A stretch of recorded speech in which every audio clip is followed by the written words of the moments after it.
All right, Nico, thank you very much for coming on to the boxingbar.com and welcome, man. All right, I'm ready. First question, man, where were you born and raised? I was born in Lancaster, California, and grew up in Lancaster, little suburbs, a place called Roseman, a place called Courtfield, and eventually moving to the mountains about an hour from where I was born, a place called Tehachapi, where I live now. And it's a small little town, but we found boxing, opened up a boxing gym, and we are doing the boxing thing now in Tehachapi, California. The Antelope Valley, man, know it well, love it there. Yep, yep. What was it like growing up there in Lancaster, Palmdale area? What was it like for you growing up? I would have to say, honestly, I'm just was a normal kid. I loved riding scooters and skateboards. But honestly, in my life, my dad would every weekend, every other weekend, boxing was a part of my life, just simply because of great Chavez pay-per-view fights and Mike Tyson fights, and we'd always make a big party of it. And the main event would come on, and everybody would crowd in the living room and watch great fights. So I mean, boxing was in my life growing up, but never as a fighter. Maybe as a fan, a boxing fan. So Well, it sounds like you kind of got into it from your family or from your dad watching it. How did he get into watching it? Was he a boxer himself? Was he trying to be a boxer himself? yeah, actually, my dad is growing up always in the amateur boxing, but having a lot of fights. They call them smokers or exhibition matches, or so unsanctioned fights. He had plenty of those, and he had about 14 or 16 amateur fights. Unfortunately, since he had me, he had a baby boy and a family, it kept him from ever going pro or doing his thing. But he is the one who's started teaching me since before I could walk to after high school when I wanted to learn boxing. My dad's the one who taught me combos and footwork and got me to where I am now. Everybody usually remembers the first time they walk into a boxing ring or a boxing gym to train. What was it like for you that first day? Actually, that day was actually the most important part of my boxing story. Is the first time we went to AV boxing at Herbie Astride's gym, and it was after I told my dad I want to learn boxing, and it was the first time I boxed for real because I sparred my friends in the front yard or beat up kids at school, but that wasn't the same as going to a boxing gym, like you said. And the first time going to a boxing gym, I met some kid who had 8 amateur fights, my size. The first round, I went out there and started tearing him up, but only for 60 seconds or so, and then I was completely spent, and he slowly broke me down. I was bleeding out the nose. Then afterwards, his trainer came up to me and asked, hey, do you run? And I told him, no, I don't run or anything. He said, you need to run every day. And that was the start of the boxing thing, is was stepping into that ring for the first time and then learning from there. Would you say you were like a natural gifted fighter, or did you have to like really work at it hard to become good like you are now? Actually, yeah, since my dad taught me, I always had that little bit of talent, just, but especially since from the basic average Joe, since my dad taught me, my boxing skill was extraordinary. But you're only as good, your talent could only carry you so far as once you get tired, then all that skill and talent you have goes out the window. So that we did have to work hard in order to progress and have that skill carried through round 2 and round 3. And eventually now, I mean, we work real hard in order to have that boxing skill all around. That's very true. And you brought up a guy named Herbie Estrada a little bit ago in Yeah, the Antelope Valley. He's bringing it up very, very quickly. yeah, he's And hey, Palmdale, cool. they're getting a lot of attention, Yeah, and because of your performance, I'm sure they're going to get a lot more. yeah. I mean, I'm so stoked on myself, just honestly, because after looking at that fight, just yeah, it was pretty exciting. Now you look on YouTube and there's a little footage of it, and it's just exciting to see that. Because honestly, the fight wasn't won on September 1st on that live stream. It was the 6 to 8 weeks before of just and just simple workouts and proper diet and work every day, and then the proper rest. It made September 1st I just went in there to not lose, and it actually shined. It was very exciting for boxing, I think, just because, I mean, the offense and all that. I just think it's really awesome. We can make boxing exciting again. Your brother came on there and he was interviewed. I don't know if it was before or during the fight. Yeah. And he was making it sound like, it's in your guys' blood. What was it like growing up there at home? Boxing is definitely in our blood because of my little brother, Chaz. He has even more talent than me. He's a totally different fighter. And I mean, yeah, growing up, I have an older brother actually, and he would have to get on his knees, and my dad would make me box him in practice, and then the same thing goes for my little brother, is I had to go on my knees and teach him at a young age to get better. So, I mean, boxing is just, it is in our blood, like my brother said. I was actually stoked. I won that belt, the WBC belt, and I make sure I love carrying it to the ring because it was a big night winning that belt. And somehow Chaz, my little brother, his job is to walk the belt in for me. And somehow he got snagged in by one of the reporter dudes and got in there, got that little footage in, that little clip in the live stream. It was just super cool. What were you like as an amateur? Boxing has been in our life, but by the time we went to Herbie Astride's gym and learned sparring and learned running, I was already at the age of 20, so I started late. And so we started practicing. My first amateur fight was at Robert Garcia's gym in Oxnard. I was actually 21 years old, so I started my amateur career at 21, was kind of rushed till the age of 23, and that's when I turned pro after winning. I fought 30 fights, winning 28 of them, and the 2 were, very controversial, but that's happens in the amateurs. After 30 amateur fights, they found me actually at Fantasy Springs, my manager at the time, and was interested in turning me pro, and the rest is history. The name The Rooster, how did you get that? In the amateurs, the fans gave it to me, and mainly the Mexican crowd during my amateur career. They would just call me Gallo. And about my 6th fight was the first time they convinced me to do a rooster dance and actually, dance like a rooster before they go in the battle. And I did a little wing dance, and then so after fight 6 in the amateurs, then it was they started making me do the rooster crow and the rooster dance. And I know it's only cool if I go in there and back it up. So, and then that's where the rooster fell into place. Ryan Garcia was the main event. He was a big star, or supposed to be the big star of that show. But you ended up getting all the positive attention, all the positive remarks. How do you feel about that? Man, I have nothing bad to say about fighters, especially Ryan Garcia. I've seen him in the amateurs. I know they're moving him up real fast, and he has all the talent. And it's just, honestly, I'm glad I got all the good reports. And honestly, it was my training camp, and my opponent in front of us made for a special fight. Ryan Garcia and his opponent probably made for a great fight. I remember watching from the sidelines, just seemed like a tough fight, which is good for boxing. Boxing needs tough fights, because I even heard from some fans that night that said they don't want to go in there and see some special fighter beat up some tomato can, because that's not the thing to do. So, it's not our fault we got good remarks or bad remarks. Bottom line, at least at the end of the night, there was great fights on that card, and that's what Golden Boy's job is to do.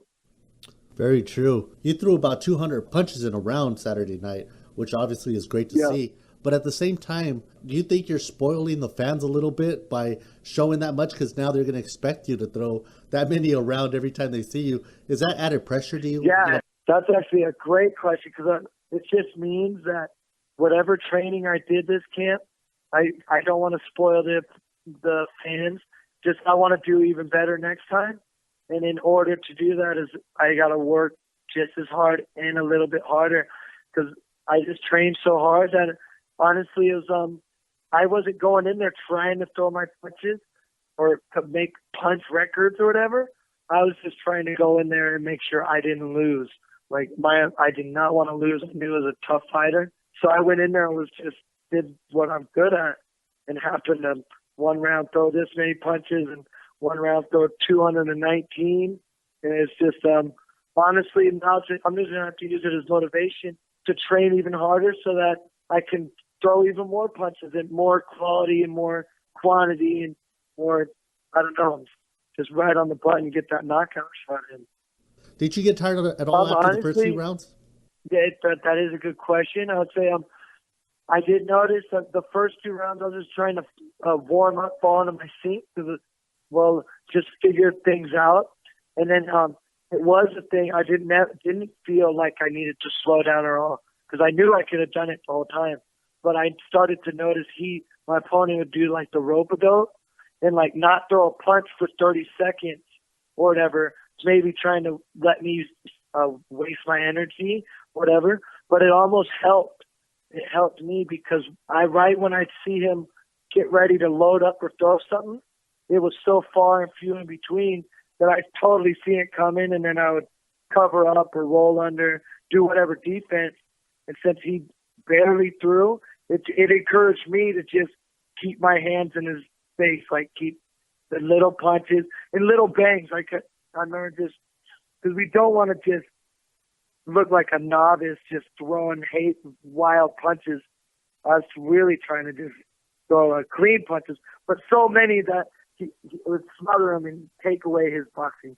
So like, I think it was pretty cool. I'm almost bummed that they stopped it in 6 because I do want to prove to some of those commenters on there and the people think that I can't do that the whole time. And I may slow down a little, but I'm going to try my hardest to throw as many punches round 8 or round 10 as I did in round 1. And that's going to be my goal for my next fight for sure. Like you said, it was stopped in the 6th round. Did you still have a lot of left in the tank in case it did go the distance? Yeah, I mean, I knew I wouldn't say there was a lot in the tank because, I mean, I was trying my hardest every round. But I guarantee, like, we trained so hard, like, we could have went so many rounds with all that adrenaline in me and those long minute rests. We do 30-second rests at home, and even we go to this Pullman's gym, and they have, like, 15-second rests. We do short little rests to catch that. And in the fight, when they give you 60-second rest and you get 1 minute to recuperate, it really does make a difference. And I feel like as long as I get that 1 minute rest and I train real hard, we can go 10 rounds, 12 rounds all day long because we are slowing down our opponent at the same time. So the announcers or the commentators, while I was watching the fight, I would kind of like listen to them and then kind of not, but they did bring up something about it being a record or a possible record of the most punches thrown in a round or whatnot. Is that a fact? Do you know that? They did the study on it, and I'm actually in the whole world of boxing are all weight classes. I'm in 3rd place. There's a Vince Phillips who has like 239 punches, and I've heard of him. And there's someone else above with 2-something, and I'm at 219. But they broke it down in the super welterweight category. I beat Celto Carras. He had a record. I actually beat it 1 round, and then later beat it in round 5 or whatever of my fight. Beat my own record, but only in my weight class. So in my weight class or something, I think they discovered that it actually was, which is astonishing and amazing. Like, now it's just operation time. We're going to go beat Pat Rexman because I think we can, like, we can even do even better. That's awesome. The kid from Lancaster, right? Yep. And I watched the fights online, and I saw the different comments that were going up, and I think the only thing that, if you consider it to be something negative or any criticism, was people saying stuff like that there was no power to the punches or whatnot. But I countered and I made some kind of comment like saying the volume of punches and how busy he's staying is going to make up for that. Honestly, I am trying to learn and work on sitting down, and you can see in the fight there's sometimes when I do load up, I'm sticking little punches, and then I'll big shot. But hey, trust me, the day you stop learning boxing is the day you got to hang them up. I got to go back and I am still learning how to throw more power, put more leg, and hit them in the sweet spot. I mean, it's pretty cool. I'm just really stoked actually about that fight. Like, Yeah, it's awesome. And that's actually, that was my question is there something that you're going to do in your next training camp or your future training camps to capitalize on that? And I guess yeah, you answered that definitely, by saying that. And definitely, yeah. And just more and more. Even though I did pretty good work, but I can't be satisfied with it. At the same time, I know I could have even done even more work. And I think it's just me and my dad. We found this routine of just we train hard this, we grind hard here. 2 weeks before, we kind of mellow it out. No more push-ups, just sparring, jump up, and then the proper rest. The whole week of the fight, I pretty much just rested and lounged, barely shadow boxing and doing a little abs and eating right. And that rest, I came in there on point, and just motivated me for next time. I know how this whole camp life works, this training camp life, and it's like next time we're going to make an even better training camp and have a even more badass fight. there's a lot of people that say working with your father inside the camp, they'll have negative things to say, but there's some people that have had positive results from it. What is it like for you Yeah, training with your dad on your side? I will say I do agree with that. That there's just it is hard. It is so sweet because it is a father-son relationship. But whenever it does work, it is also sweet. So that's the way I got to look at it. Like you could even say when Sugar Shane Mosley and his dad were doing their thing, they would say Sugar Shane Mosley was unstoppable, and he eventually had to get new trainers and stuff, and he still was good, but was he unstoppable as if he was with his dad? And I'm sure there's many other situations and fighters and dads and that they work. So I just am appreciative of it. And yeah, it is tough. So there's times when I want to be like, "Come on, Dad, it's cool." But I just I think I'm lucky enough to know that hey, I know what it's gonna be like in that ring, and I don't want to get tired and I don't want to lose. So all right, coach, I'll do that run or I'll do those sprints, whatever. It's a tricky subject, but when it works, it's sweet. Very true, man. Great to hear that. Aside from the fans and the media, did Golden Boy Promotions comment on your performance, your terrific performance this past Saturday night? I know they did. We actually made a trip a week before the fight to the actual Golden Boy building in L.A., in downtown L.A., and they wanted me on the radio cast thing and, talk to some of the Golden Boy and the interview guys and all that. I mean, it was really cool that all eyes were on me. And then afterwards, well, I was fighting Golden Boy Fighter, so it was like, it wasn't like on Golden Boy property yet. But after this fight, Ken Shears, my manager, he was talking to De La Hoya, and I went and thanked De La Hoya after the fight, actually. Climbed down the ring, thanked him. Because I've seen him all the time now. He's just another boxing guy, just like another commissioner or a cut man, whoever I see. And there's De La Hoya, and he said he's going to New York and he's going to come back, and we got to talk about paperwork or something. So I guess we got to wait and see. And it's gonna be exciting. Just have a promoter. Maybe they've seen that we could bring some excitement to boxing, and let's do it. It's a win-win for both of us. Man, I hope they do, man. You do deserve that. I guess I'm wondering what everybody else is wondering. When will we see you fight again? Yeah, De La Hoya was telling them they want to go on the Linares fight, but it's from September 29th or something. But we kind of had to break it to them. Right now, I got a rest. I had a rest this whole week. I was a little sore yesterday from throwing all them punches or whatever, but it's all good. But for September 29th, in order for me to have a perfect training camp and to do that again, I would have to actually be in my grind and in the session right now. So we know that we're already in shape and we want to get a fight in as soon as possible. But we do need at least 6 weeks. So I'm guessing maybe, we have one more week of rest and then maybe 6 weeks after that, 6 to 8 weeks make for a good camp. So maybe middle of October, maybe the end of October, November. Definitely got to squeeze me in there for another fight before the holidays. That's awesome. And last question, man. What do you want to tell what I call the three big F's? Your friends, your fans, and your family. What do you got to say about them? Yeah, honestly, that's so weird you say that everybody's been congratulating me and all this. And I just been telling them, hey, honestly, it wasn't the fight part. It was the training camp. And since I do have this, I care so much for my friends and my family and my fans, because they're all pretty much the same thing. And since I care about them so much, it gives me so much drive to work so hard, and that's what I fight for.